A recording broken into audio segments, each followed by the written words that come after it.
আমি বড়ো ৰাইজৰ সংগ্ৰামক সন্মান কৰিব লাগিব এই মন্তব্য আমি কৰা নাই এই মন্তব্য কৰিছে অসমৰ মুখ্যমন্ত্ৰী ডক্টৰ হিমন্ত বিশ্ব শৰ্মাই চাহক এনি লাইভৰ পোনপটীয়া প্ৰতিবেদন ৰাইজে জানিব বিচাৰে মানে বিটিচিৰ আপোনালোকে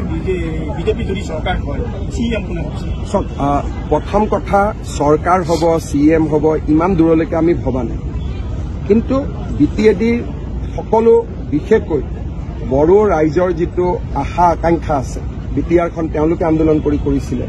গতিকে তেখেতসকলৰ আশা আকাংক্ষাক বিজেপিয়ে সদায় সন্মান কৰি আছে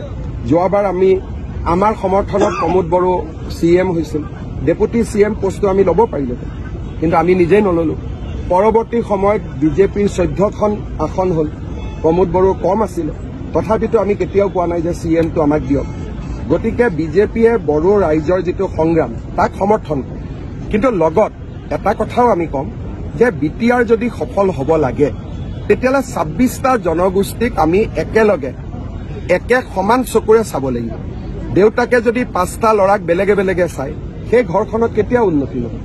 দেউতাকে যেতিয়া নিজৰ 5টা ল'ৰাকে 5টা বুলি কিয় কৈছে আমি 5টা ভাই আছিলো মোৰ বাবাই যদি আমাৰ 5টাক এটাক স্কুলত পঠালেহেঁতেন এটাক নপঠালেহেঁতেন তেতিয়াহ'লে আজি হয়তো আমি গোটেইকেইটা ভৰিৰ ওপৰত থিয় হ'ব নোৱাৰিলোহেঁতেন সেইকাৰণে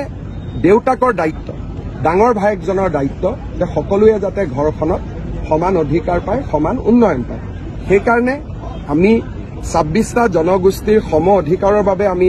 কাম কৰিম আৰু বড়ো ৰাইজৰ যি আশা আকাংক্ষা তাক বিজেপিয়ে সদায় সন্মান দিয়ে খবৰ মানে এনি লাইভ 24/7 আৰু এনি লাইভ ডিজিটেল যিকোনো খবৰৰ বাবে যোগাযোগ কৰক 9387734920 আমাৰ এই নম্বৰত